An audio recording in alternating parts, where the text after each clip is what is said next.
Hello and welcome to made easy current affairs weekly, जहां हम cover करते हैं नेशनल और इंटरनेशनल इंपॉर्टेंस के सारे current affairs of the week. So let's quickly get started. Today we are going to cover Prahaar anti terror policy, then we are going to cover Belagram, India's first net zero panchayat, then we are going to cover the change of name of the state of Kerala to Keralam, and then we are going to cover exercise Dharma Guardian, and then we are going to cover the Prime Minister's visit to Israel. So let's quickly get started. The first thing that we are going to cover today is Prahar.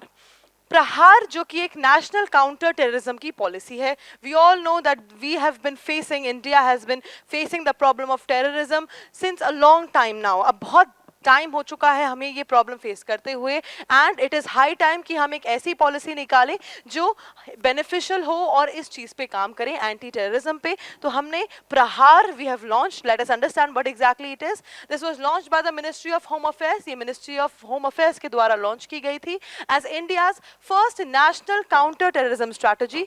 India की पहली national counter terrorism strategy के तौर पे इसका जो core doctrine है वो है zero tolerance to terrorism. Terrorism के लिए जीरो टॉलरेंस इसका कोर डॉक्ट्रिन है. इसमें इंटेलिजेंस ड्रिवन प्रोएक्टिव अप्रोच करा जाएगा. इंटेलिजेंस के द्वारा हमारी इंटेलिजेंस एजेंसीज को और भी ज़्यादा स्ट्रेंथन किया जाएगा और एक ऐसा अप्रोच निकाला जाएगा जो प्रोएक्टिव हो, तुरंत जिसमें काम होना शुरू हो जाए. फोकस ऑन प्रिवेंशन पे बात होगी कि कैसे हम इन सारे अटैक्स को, टेररिज्म अटैक्स को प्रिवेंट कर सकते हैं, क्या हमारा रिस्पॉन्स होना चाहिए, कैसा रेजिलियंस होना चाहिए, और ग्लोबल कोऑपरेशन भी इसमें एक बहुत बड़ा पॉइंट है कि कौन कौन सी countries in the whole world can support us in our anti terrorism policy. इसके जो की पिलर्स हैं उनकी बात कर लेते हैं. पहला की पिलर, जैसा कि मैंने आपको बताया, prevention. Intelligence guided operations via multi agency centre MAC MAC and joint task force on intelligence under intelligence bureau. तो देखिए इसका जो प्रिवेंशन है वो इंटेलिजेंस गाइडेड होगा, जिसका मतलब है कि इंटेलिजेंस से हमें जो भी रिपोर्ट्स मिलेंगी वाया मल्टी एजेंसी सेंटर. एक मल्टी एजेंसी सेंटर होगा MAC, जिसमें सारी ही इंटेलिजेंस की रिपोर्ट्स आएंगी, और जॉइंट टास्क फोर्स भी इंटेलिजेंस के साथ काम करेगी अंडर द इंटेलिजेंस ब्यूरो, ताकि एकदम से एक्शन लिया जा सके, रिस्पॉन्ड किया जा सके. तो चलिए सेकंड पॉइंट की बात करते हैं, रिस्पॉन्स की. Local police as first responders. किसी भी टेररिज्म के अटैक का या किसी भी हल्का सा कहीं पे कुछ शक भी होता है तो उसके लिए लोकल पुलिस जो होंगे वो फर्स्ट रिस्पॉन्डर्स होंगे. National level support from national security guard. National level का उस जगह को सपोर्ट मिलेगा नेशनल सिक्योरिटी गार्ड NSG के द्वारा. And investigations by NIA, national investigation agency के द्वारा वहां उस जगह की इन्वेस्टिगेशन होगी. Plus the third is capacity building, modern weapons technology और ट्रेनिंग अपग्रेड्स. तो मॉडर्न वेपन्स की हमें जरूरत है, टेक्नोलॉजी की हमें ज़रूरत है, और ट्रेनिंग अपग्रेड करने की सभी लोगों की ज़रूरत है, उस पर भी काम किया जाएगा. Fourth is human rights compliance, rule of law based counter terror actions. तो रूल ऑफ लॉ के तहत जो भी काउंटर टेरर एक्शंस है उन पे काम करना शुरू किया जाएगा तुरंत. Deradicalisation, graded response to vulnerable youth. जो भी यूथ है जिनको इजीली रेडिकलाइज कर दिया जा रहा है, ब्रेन वॉश कर दिया जा रहा है, उसका डी रेडिकलाइजेशन मतलब जो भी वल्नरेबल यूथ है उनको ग्रेडेड रिस्पॉन्स के तहत उनसे बात करी जाएगी, उनको डी रेडिकलाइज किया जाएगा. एंड इंटरनेशनल कोऑपरेशन, जहां हमने बात करी थी ग्लोबल कोऑपरेशन की, तो इंटरनेशनली कैसा कोऑपरेशन होगा, MLATS, MLATS, एडिशनल ट्रीटीज और MOUs के तहत हम और भी दुनिया से मदद मांगेंगे टेररिज्म, एंटी टेररिज्म पॉलिसी के तहत. And then last is recovery and resilience, whole of society approach, PPP, NGOs, community leaders. Last में रिकवरी और रेजिलियंस के साथ हमें इससे बाहर आना है. And the significance of this whole policy is comprehensive integrated CD doctrine aligned security with democratic values. Moving forward, let us talk about the second topic for our current affairs, that is बेलाग्राम, जो India का पहला first net zero panchayat बन चुका है. जी हाँ, let us talk about बेलाग्राम, जो कि भंडारा district में लोकेटेड है, विदर्भा रीजन में. ये इसका जो रिकॉग्निशन है ये डिक्लेयर किया गया है इंडिया का पहला नेट जीरो पंचायत कहाँ पे, मुंबई क्लाइमेट वीक 2026 में इसको डिक्लेयर किया गया। ये विनर रहा है 2024 राष्ट्रीय पंचायत पुरस्कार का भी। और नेट जीरो का कॉन्सेप्ट एक बार समझ लेते हैं कि नेट जीरो आखिर क्या है। नेट जीरो एक बैलेंस है between emissions produced and absorbed, कितना प्रोड्यूस एमिशन हमने किया और कितना अब्सॉर्ब किया, and reduces transformation in energy, transport and consumption.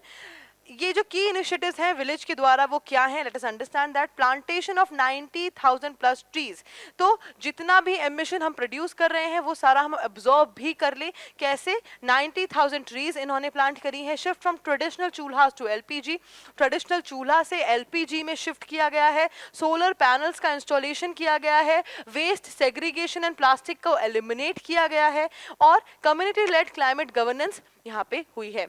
इसकी सिग्निफिकेंस ये है कि model for grassroot climate action, ये एक मॉडल बन सकता है ग्रासरूट का क्लाइमेट एक्शन की तरफ, और demonstrates role of Panchayati Raj institutions in sustainability. ये डेमोन्स्ट्रेट करता है किसका रोल, पंचायती राज इंस्टीट्यूशंस का, किस चीज में, सस्टेनेबिलिटी में, सस्टेनेबल डेवलपमेंट में।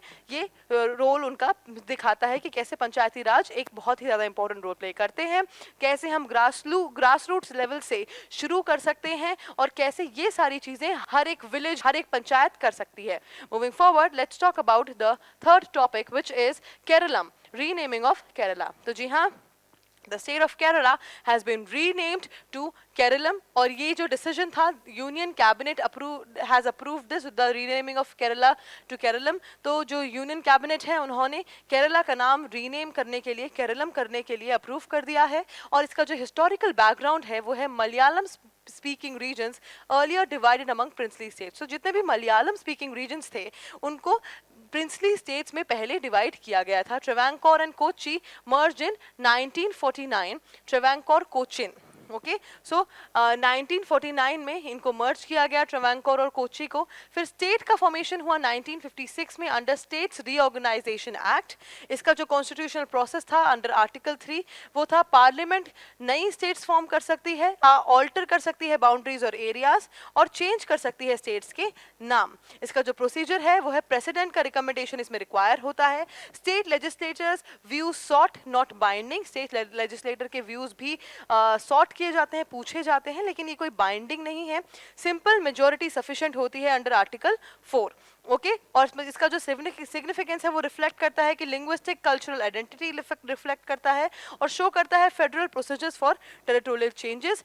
फेडरल प्रोसीजर्स जो हमारे हैं टेरिटरी के चेंजेस के, उसमें वो भी ये दिखाता है, सिग्निफिकेंट है उसके लिए भी। Moving forward, let's talk about the fourth topic which is exercise धर्म गार्जियन। तो एक्सरसाइज जो धर्म गार्जियन है वो इंडिया और जापान के बीच हो रही है। It is a joint annual military exercise since 2018। तो 2018 से साल दर साल कभी इंडिया में कभी जापान में ये जॉइंट मिलिट्री एक्सरसाइज करी जाती है, जिसमें दोनों ही forces, Indian army as well as the Japanese forces, they train together. ये इसका 7th एडिशन है जो कि कहाँ हो रहा है, चौबाटिया उत्तराखंड में ये हो रहा है। इसका जो वेन्यू है वो है फॉरेन ट्रेनिंग नोट चौबाटिया। इसके ऑब्जेक्टिव क्या है, इनहैंस करना जॉइंट ऑपरेशनल कैपेबिलिटीज को, कि अगर कभी साथ में ऑपरेशंस करने पड़े दोनों ही आर्मीज को तो उसको इनहैंस करना, प्लस स्ट्रेंथन करना डिफेंस कोऑपरेशन को, दोनों ही कंट्रीज के डिफेंस कोऑपरेशन को स्ट्रेंथन करना, और ट्रेन करना counter terror operations in semi urban terrain. तो अगर कभी सेमी अर्बन टेरेन में अगर कोई आपको काउंटर टेररिज्म के ऑपरेशंस करने पड़े तो उसके लिए दोनों ही जो आर्मीज हैं वो साथ में काम करने में सक्षम हो, ये भी इसका एक थर्ड ऑब्जेक्टिव है। और इसके फीचर्स हैं conducted alternatively in India and Japan. तो ये 2018 से ऑल्टरनेटिवली, मतलब एक साल इंडिया में एक साल जापान में करी जा रही है, और ये इसका 7th एडिशन है, मतलब 7वां साल है। और ये इसकी जो रिलेटेड एक्सरसाइज है, और भी सिर्फ एक ही नहीं, सिर्फ ये एक्सरसाइज धर्म गार्जियन ही नहीं बल्कि बाकी और भी बहुत सारी एक्सरसाइजेज हैं जो इंडिया करता है जापान की आर्मी के साथ। उनमें से एक है जिमेक्स, जो कि एक नेवल एक्सरसाइज है between Indian navy and Japanese maritime self defence forces. अब इस पूरी जो एक्सरसाइज है उसकी सिग्निफिकेंस ये है कि ये रिफ्लेक्ट करता है deepening India Japan strategic partnership in Indo Pacific security. तो इंडो पैसिफिक की सिक्योरिटी में ये दिखाता है, ये दर्शाता है कि कैसे इंडिया और जापान की स्ट्रैटेजिक पार्टनरशिप और भी ज़्यादा मजबूत हो रही है और भी ज़्यादा डीप हो रही है। So let's talk about the last topic for today, that is Prime Minister Modi's visit to Israel. So, Prime Minister Modi the visit upgraded India-Israel ties to special strategic partnership. Prime Minister Modi recently visited Israel, and the leaders that were involved, as we all know, Benjamin Netanyahu and mister Narendra Modi are prime minister, इस पूरी जो visit थे उसके major जो outcomes थे वो ये है कि 15+ MOU साइन करे गए हैं। किस चीज़ में? एआई के फील्ड में, एग्रीकल्चर के फील्ड में, एजुकेशन के फील्ड में और टेक्नोलॉजी के फील्ड में। प्लस लेबर मोबिलिटी एग्रीमेंट भी साइन हुआ है जिसमें 50,000 इंडियन वर्कर्स का एग्रीमेंट ये है। और reaffirmation of I2U2 and IMAC initiatives reaffirm करे गए हैं। I2U2 और IMAC के इनिशिएटिव्स भी।